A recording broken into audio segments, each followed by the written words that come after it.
भाई सभी लोगों का धन्यवाद। किसानों, नौजवान साथियों, मेरी माताएं, बहनें, पुलिस प्रशासन के लोग और पत्रकार बंधु, देखो दुखद घटना है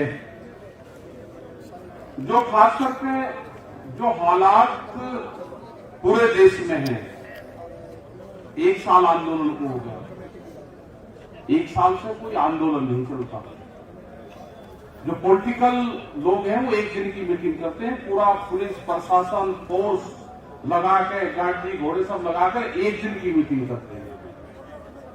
यहाँ ये आंदोलन को आप लोग के सहयोग से एक साल आंदोलन को हो गया, और कोई एक जगह नहीं आंदोलन, करीब 20-30 जगह धरने चल रहे, पक्के मोर्चे हैं 20-30, 40-50 जगह, पता भी नहीं कि कहां कहां आंदोलन कर रहे।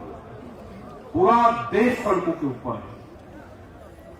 कुछ हम सुझाव कल के लिए भी रखेंगे कि संयुक्त मोर्चे में कुछ ये प्रस्ताव हम लेकर आएंगे कि जो घेराव होंगे वो किस किस के होंगे, क्योंकि हमको हरियाणा भी बचाना है। और एक साल से हरियाणा के नौजवानों को बिल्कुल थाम कर रख रहे हैं हम। नहीं तो हरियाणा तो लोग हैं कि ना कहा जी आपने राज्य हम एक साल तक कोई आंदोलन होता है तो 3-4 दिन में 5 दिन में ले देंगे, पलट करें तो हमको हरियाणा को निमटाना नहीं है। हरियाणा का जो गुस्सा है उसको शांत करना है, क्योंकि अगर जिस तरह से प्रशासन का रवैया है, अब दूसरे वाले का अगर पता चल गया कि ये अगली कौन सी चाल खेलेगा तो हमको उससे बचना पड़ेगा। इनकी अब चाल है कि इनका खालिस्तानी वाला मूवमेंट चला गया, पाकिस्तान कहा हमको वो चला गया, इनको छोटा बड़ा किसान ने बताया वो चला गया, माओवादी बताया, बाहर की फंडिंग इन्होंने बताया। अब इनका जो अगला टारगेट है ये है कि इनको जातियों में तोड़ दो। तो उन जातियों के समीकरण को कैसे हम बचा कर रखेंगे, उसको हमको बचना पड़ेगा उससे। अब ये बता लगे कि ये तो आंदोलन कुछ पंजाब के लोग हैं, कुछ हरियाणा के हैं और कुछ उत्तर प्रदेश का थोड़ा सा हिस्सा है। कल भी कुछ चैनल के लोग बात कर रहे थे, हमने कहा कि ना ज्यादा बता रहे भाई, 4-5 सोनीपत के गांव हैं, 4-5 गांव तो सोनीपत के हैं, 2 गांव पंजाब के, 3-4 गांव मुजफ्फरनगर के, 7 गांव का आंदोलन है। ये तो ज्यादा बता रहे आप इसको। यहां पे भी जो रामचंद्र, उसका नाम काटता कि जाति का नहीं, वो किसी का, वो बीजेपी का सांसद है। यहां किसी जाति के खिलाफ आंदोलन नहीं था, वो बीजेपी के सांसद के खिलाफ था। जातियों का सहारा लेकर बचना चाहते हैं तो ये तो नहीं होगा। ये जो सरकार है ये तोड़ फोड़ने का काम करती है। ये तो आरएसएस के लोग ऐसे हैं, ये अगर 3 भाई हैं करीब, एक के पास में बैठने लगे तो आपको न्यारे करवाएंगे। हरियाणा में क्या करा तुमने? हरियाणा में जाट वर्सेस का काम करा। ये गुजरात में गए तो पटेल नॉन पटेल से काम करा। ये महाराष्ट्र के अंदर गए तो मराठा नॉन मराठा पे काम करा। ये उत्तर प्रदेश में गए तो हिंदू मुसलमान पे काम करा। ये बिहार के अंदर गए तो लालू प्रसाद का परिवार तोड़ा। उन्होंने कहा कि यहां पर मजबूत सा परिवार है उत्तर प्रदेश में, मुलायम सिंह वाला, उसके भाई चाचा में उसको बंटवारा कर दिया। यहाँ पे हरियाणा में आया तो यहाँ पे भी घमासान कर दिया, एक परिवार में तोड़ फोड़ कर दिए कि पीछे किसान लाठी लेकर फिर गया, दूसरा अपने आप को करता फिर गया, तो यहाँ पे तोड़ फोड़ कर रहे। फिर जातियों में आ गए, फिर घरों में घुस गए, फिर महिलाओं को तोड़ दिया। तो इनसे भाई बचना पड़ेगा इन लोगों से। ये अगर पार्टी जो सरकारें हैं, अगर ये बीजेपी की भी सरकार होती तो भी वो बातचीत करती। ये सरकार है मोदी की, और मोदी की सरकार को चलाती है बड़ी बड़ी कंपनियां। जिन लोगों ने ये पार्टी बनाई थी वे तो मकान के अंदर बंद हैं, उनकी बोलने की हिम्मत नहीं है। अडवाणी जैसे लोग, मुरली मनोहर जैसे लोग जो मंचों पे साथ आते थे, स्वदेशी की बात करते थे, बहुत ज्ञानी आदमी थे, लेकिन बोलने की हिम्मत नहीं है और अपने ही फैसलों को चुनौती दे रहे हैं। 2011 में जब नरेंद्र मोदी गुजरात के मुख्यमंत्री थे, उस टाइम पे एक फाइनेंशियल कमेटी बनी थी, जो मुख्यमंत्रियों की कमेटी थी। उस कमेटी में एक प्रस्ताव था कि एमएसपी पे गारंटी कानून बनना चाहिए। ये उसके अध्यक्ष थे कमेटी के। वो कमेटी ने प्रस्ताव दिए। उस टाइम के प्रधानमंत्री मनमोहन सिंह के पास वो प्रस्ताव गया। वो प्रस्ताव आज भी रखा हुआ है, उन्होंने नहीं करा, एमएसपी पे गारंटी कानून नहीं बनाया। इसके बाद में ये काले कानून, ये 2012 में उस टाइम की जो कांग्रेस की सरकार थी, वो एक काले कानून लेकर आई थी। इन्हीं के लोग, सुषमा स्वराज, कई इन्हीं के मेंबर पार्लियामेंट, उन्होंने स्पीच दी लोकसभा में भी, लोकसभा में, राज्यसभा में। अरुण जेटली, उन्होंने कहा कि ये काले कानून है जो ये सरकार लेकर आई है, इन कानूनों को वापसी होना चाहिए। जो खरीद करता है मंडी में आड़ती, वो किसान का एटीएम है, रात को भी पैसे चाहिए तो ले लेते हैं। उनके ज्ञान है पूरे। हमारी समझ में ये नहीं आया कि 2012 में जो कानून काले थे, वे 8 साल में कानून सफेद कैसे हुए। 2020 में यही जब इनकी सरकार आ गई तो उसी कानूनों को लेकर आए, तो 8 साल के उसमें वो रंग उनका सफेद कैसे हुआ। या तो उस टाइम पे वे सफेद कानून थे, या आज वे काले कानून हैं। इन्होंने कहा कि ये एमएसपी पे न कानून बना रही हो वाली सरकार और गलत तरीके के कानून लेकर आई, ये सरकार खराब है, इसको बदलना पड़ेगा। ये बन चुका है, पूरा देश लगा, वो गवर्नमेंट को गिराया गया। आज फिर आगे हम इनको कह रहे हैं कि भाई अपने ही कानून को आप लागू कर दो।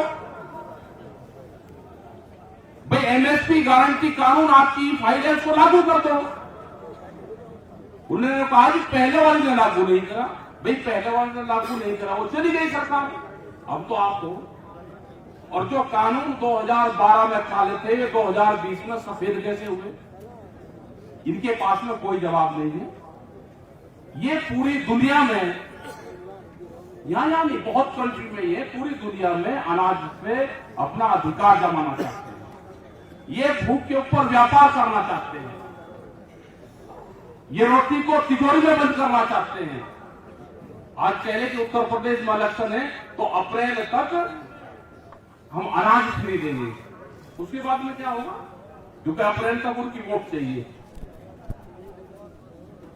जो केएफसी और मैकडोनाल्ड कंपनी का नाम बहुत न सुना होगा, जो यूथ है हमारे, वो बचा हुआ भोजन जब शाम को क्लोजिंग होता है उनका 8 और 9 बजे, वो जो बचा हुआ भोजन है वो अपने कर्मचारी को भी नहीं देते। वो डस्टबिन में, कचरे के डब्बे में उसको डालते हैं। अगर 2 गुलाब जामुन के पीस बच गए, अगर उसका बिलिंग होगी तो उसका कर्मचारी खा सकता है, जो उसको बांटता है पूरा दिन।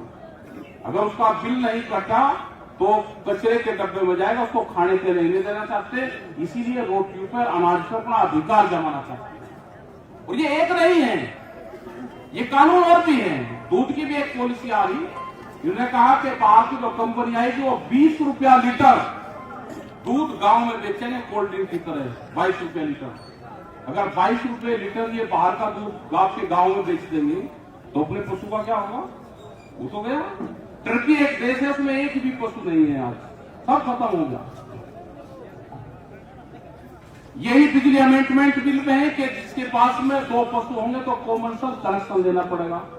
मध्य प्रदेश की पूरी बिजली प्राइवेट कर दी। तो ये पूरा एक दूसरे से जुड़ा हुआ पूरा सर्किल है।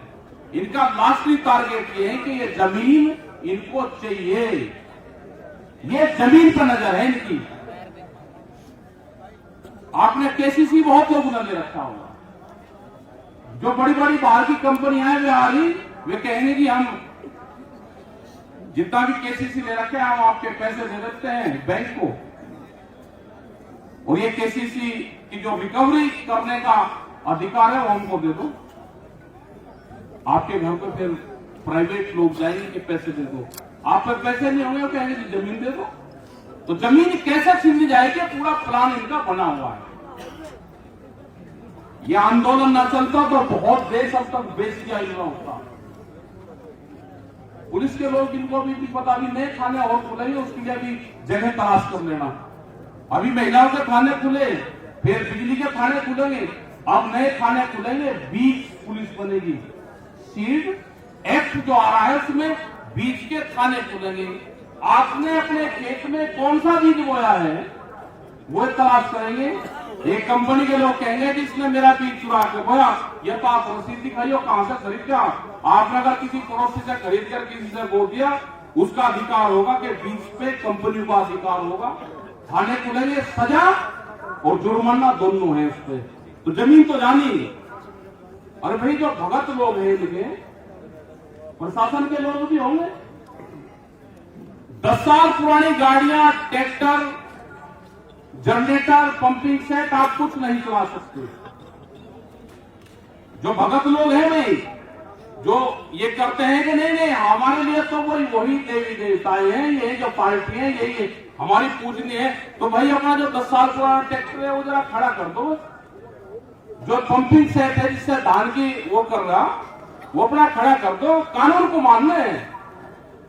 ये कानून आ गया है कि 10 साल पुराना ट्रैक्टर, पंपिंग सेट, जनरेटर, कोई भी डीजल से चलने वाला वाहन 10 साल पुराना नहीं चलेगा। इनके यहाँ पे भी ऑफिस में भी खड़े होंगे, फायर ब्रिगेड की गाड़ी खड़ी होगी 32 साल पुरानी पावेगी। इनसे भी जरा पूछ ले दो, क्योंकि पूछताछ कम करो, आप लाठी ज्यादा रखो। पूछताछ करो इनसे। एक भी पुलिस की गाड़ी का इंश्योरेंस नहीं पाएगा। ये पुलिस वाले भी भाई ध्यान से सुन लो, एक भी गाड़ी का इंश्योरेंस नहीं पाएगा आपकी। आप जब भागदौड़ काट दे चलान, या तो आप भी ठीक काम कर लो, हम आपकी भी लड़ाई लड़ रहे हैं। क्योंकि कोई शहर से उसका नहीं आ रहा कोर्ट का, सारे गांव के ही परिवार के लोग हैं। और सैनिक बल जो 22-22 हजार रुपए में नौकरी कर रहा है, पेंशन खत्म होती जा रही है आप लोगों की भी। तो ये मजदूर की भी लड़ाई है, ये जो कर्मचारी है उसकी भी लड़ाई है। ये लड़ाई लंबी चलेगी, और लंबी लड़ाई जो भी चलती है वो शांति से चलती है। अभी बातचीत आपकी होगी, बातचीत को प्रशासनिक अधिकारी बता देना अपने वहां पर चंडीगढ़ तक बातचीत करके, या तो समझौता कर लेना। जो किसान बात कहेगा, जो हमारा प्रतिनिधिमंडल जाएगा, उससे बातचीत कर लेना। नहीं तो आपको बता रहा कि आप घोषणा कर देना, हम रात को हिसार में ही रुकेंगे। अभी जाएंगे हॉस्पिटल में, रात को रुकेंगे हिसार में ही, सुबह भी उसका पता लेकर आएंगे, और फिर कल आपकी जगह फिर आपका पता लेंगे। अगर बात नहीं बढ़ेगी तो फिर आपका पता देंगे। अपना जो घोषणा करनी घोषणा करेंगे, हमारे अध्यक्ष जी घोषणा करेंगे उस बातचीत के बाद। तो यह है कि अपनी बात निपटा दो।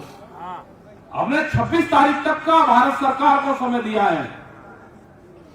26 तारीख तक भारत सरकार के पास में भी टाइम है, बातचीत कर लें। हमारा संयुक्त मोर्चा बातचीत करना चाहता है।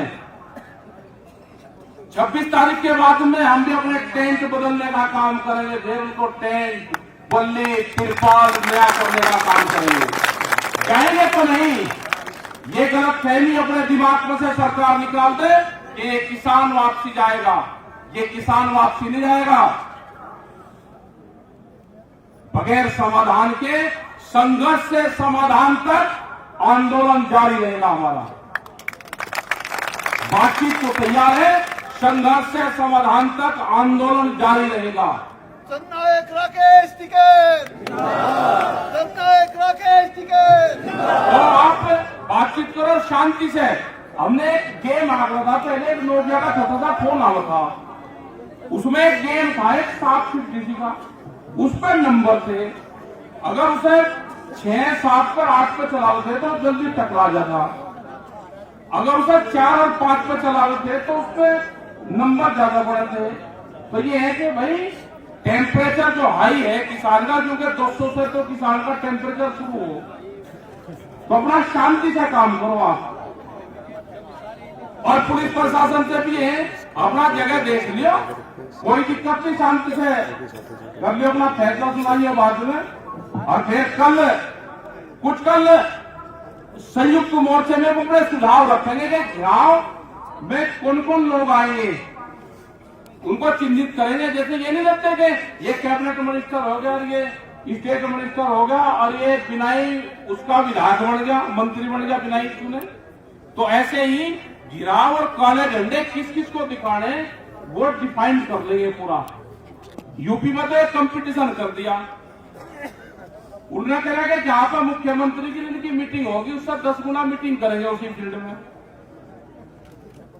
अमरोहा में मीटिंग थी, 7-8 आदमी उसके इकट्ठे हुए।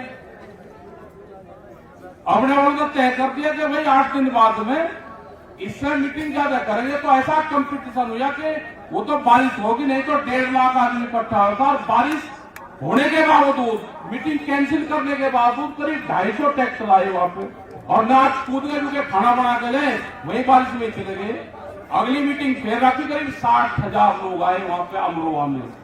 अभी केरला में आज मुख्यमंत्री की मीटिंग हो रही, हमने कहा भाई काले झंडे मत दिखाओ, वो पीएससी की कुछ घोषणा करने आया, वहां पे मीटिंग रखो बड़ी 8 दिन बाद की।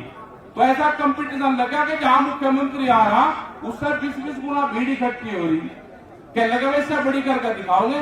उसमें सरकारी बस भी लगे, प्रशासनिक अधिकारी भी लगे, और अपने वाले आ गए ट्रैक्टर से कराने में हो, उसमें कराने में होगी। पानीपत से नजदीक है, आपको बताइए 1 तमाशे से 2 तमाशे ठीक, वो भी देखना है। पानीपत के लोग जरूर बुलवाओगे वहां पर, आज शाम तक वो मीटिंग की डिक्लेरेशन कर देंगे।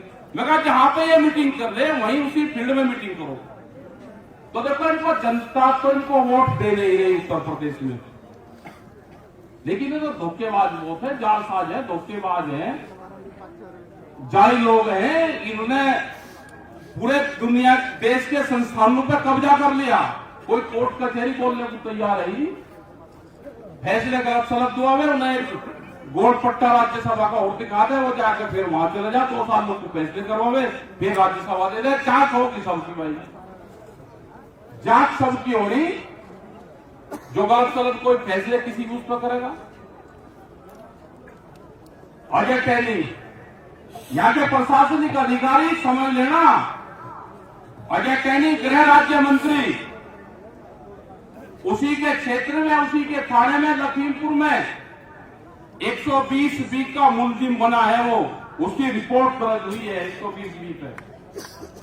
उसका लड़का 302 का मुकदमा है, जेल में है अभी भी। मतलब इतना डरने की कहां जरूरत है? प्रशासनिक अधिकारी को डरने की जरूरत नहीं है। अगर किसी ने गलत काम करा है तो रिपोर्ट दर्ज करो उसके खिलाफ, और भाई रिपोर्ट दर्ज नहीं करोगे तो आंदोलन झेल लो, प्रशासन को लेना पड़ेगा। जाओगे भाई तो प्रशासन दोगे, तो अपना फैसला कर पाओ, डरने की घबराने की जरूरत नहीं, शांति से आगे का फैसला जब कर पाएंगे वो कमेटी बताएगी। जो 5 लोगों को जिनको चलना, हम एक बार डॉक्टर से हिसाब से मिल लें, हम यही रहे, रात को बुलाओगे हम फिर आ जाएंगे, रात को हम यही रुकेंगे, पूरे हालातों का जायजा लेंगे। संयुक्त मोर्चे ने कहा कि रात को वहीं रुकना, कल फिर सुबह ही निकलते हैं, अगर आप यहां रुकोगे तो निकलते ही आएंगे, नहीं तो टोल पे जाएंगे, और कल फिर यहां से वापसी जाएंगे। रात को यही है, जो 5 लोग हैं आप जोन को कहां जाना आप बातचीत करके और अपना ड्यूटी लगाओ, जिसको जहां जाना वो जाएगा। और जो हमारी माताएं बहनें हैं भाई, इनको तो अपना, क्योंकि टाइम भी हो जाता है इनका, आधार पर उसका इनको जान दो। हाँ और क्या, धन्यवाद जी, जय हिंद, जय भारत, जय हरियाणा।